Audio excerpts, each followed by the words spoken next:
Les forêts en République démocratique du Congo, les savanes et les aires protégées représentent plus ou moins 185 millions d'hectares. En 2020, la déforestation pour la production des bois énergie et l'agriculture itinérante sur Brili ont causé la disparition de 500 000 hectares, ce qui représente 29 000 kilotonnes d'équivalent pétrole, soit 330 TWh par heure ou 29 fois la production annuelle de l'électricité locale. La RDC est un pays importateur net de l'électricité depuis quelques années. Pour faire face aux enjeux du réchauffement climatique, la République démocratique du Congo va présenter à ses assises ses ressources naturelles et leur importance pour l'humanité.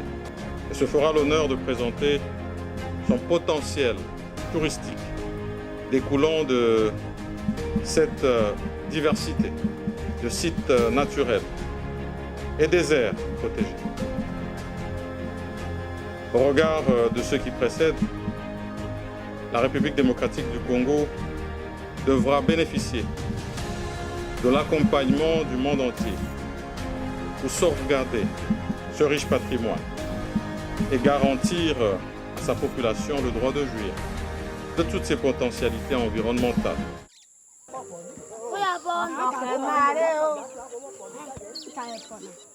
Nous sommes en retard, 60 ans après l'indépendance, la situation n'évolue guère alors que la population ne fait que s'accroître. Et donc cette libéralisation est très importante parce qu'elle est censée apporter de nouveaux acteurs et beaucoup de capitaux à investir. Dans les milieux ruraux et périurbains, ces zones risquent de rester sans investissement malgré la libéralisation.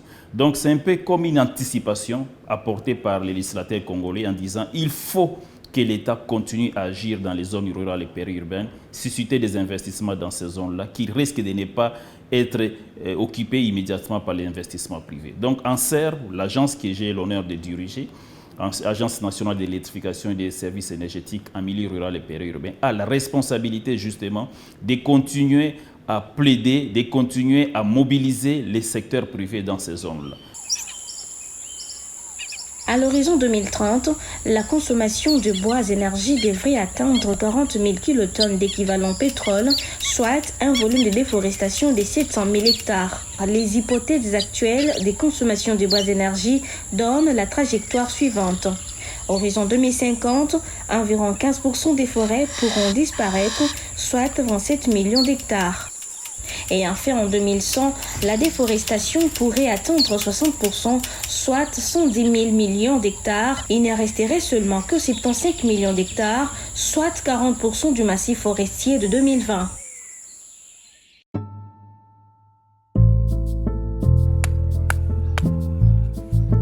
Les clients sont un peu plus partout parce qu'ici, tout ça a difficulté à courant ma casse. C'est pourquoi on a belé à clients bazouya. Même pendant la nuit, ils toquent. Makala ezali, na bimi na pesi bang makala. Makala na sombaka on a pompage. Du côté antenne, c'est là que je paye la presse. Et utaka ba msu se utaka ba Congo, ba msu utaka na bamboka na katiku. Makala eza na rentabilité belé, c'est par semaine je peux vendre 2 sacs. Sac yango moko ezali 35 000 francs. Donc ceux qui na lobi na kanga makala, na ko kanga makala ya 50 000 francs. L'accès à l'électricité tourne autour de 14%. Mais ça veut dire que 86% des Congolais continuent à utiliser le bois comme principal carburant d'énergie. Mais si nous arrivons à injecter de l'électricité dans les zones rurales, dans les zones urbaines, dans les zones périurbaines de la RDC, et que nous passions de 14% à 30%, à 50% et à terme à 95-98% vers une couverture universelle de l'électricité, nous pourrons protéger les forêts. Comme on l'a observé autour du lac Tchad et dans d'autres régions du monde, la destruction des forêts provoque d'importants dérèglements au niveau des ressources hydrauliques, notamment assèchement des nappes phréatiques et des rivières qui pourront s'y traduire par une réduction des débits du fleuve Congo et de ses affluents. Et la RDC se présente comme étant un pays véritablement solution. Sa forêt tropicale humide, luxuriante, qui stabilise le climat mondial parce que par photosynthèse, elle séquestre les gaz à effet de serre et rejette de l'oxygène. Et aujourd'hui, on a déterminé que la RDC, les forêts du bassin du Congo, sont devenues en fait le premier poumon de la planète, puisque même si les forêts d'Amazonie sont plus grandes en superficie, elles sont à une altitude moins élevée et sont sujettes à un phénomène de vieillissement qui fait que ces forêts deviennent même des sources d'émissions de gaz à effet de serre.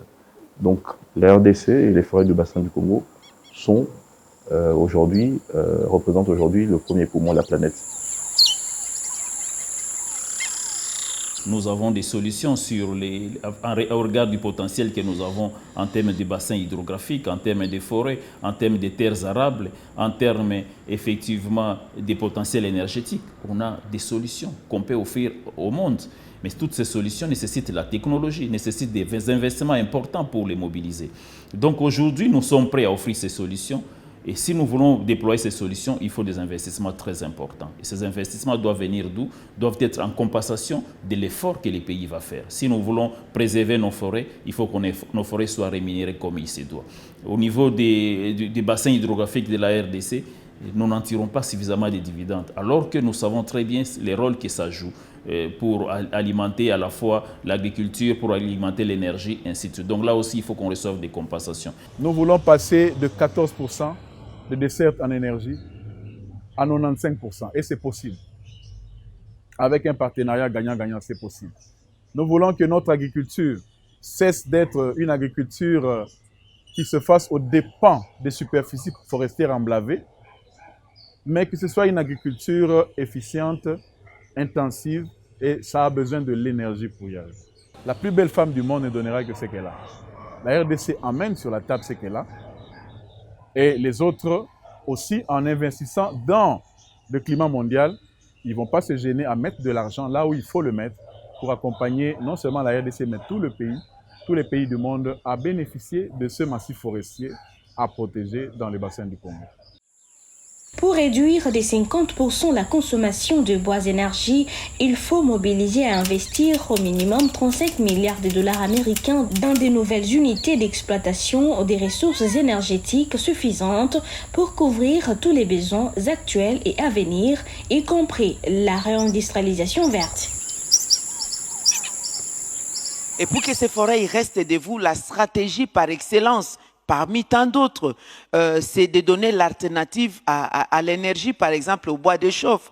Le Congo regorge cette réponse-là avec le fleuve Congo qui est deuxième au monde de par sa longueur et deuxième au monde par débit. Nous avons la possibilité d'y acquérir l'énergie hydroélectrique avec les barrages Dinga, par exemple. Si aujourd'hui ces barrages fonctionnaient et financés et fonctionnaient en plein régime avec ces 4 turbines, nous pouvons élargir les dessertes en électricité d'environ 70% des Congolais, des ménages, des entreprises, etc., mais aussi les pays voisins. Et du coup, on ne va plus faire pression à la forêt parce que nous nous approvisionnons de cette forêt, non seulement pour les bois de chauffe, pour le ménage, mais aussi nos petites et moyennes entreprises. Et nous insistons aussi sur la troisième possibilité des pays solutions, donc nos minerais stratégiques. La RDC organise une table ronde sur l'électrification hors réseau de la République démocratique du Congo. Nous allons présenter le plan national de l'électrification, nous allons présenter le fonds Mwinda,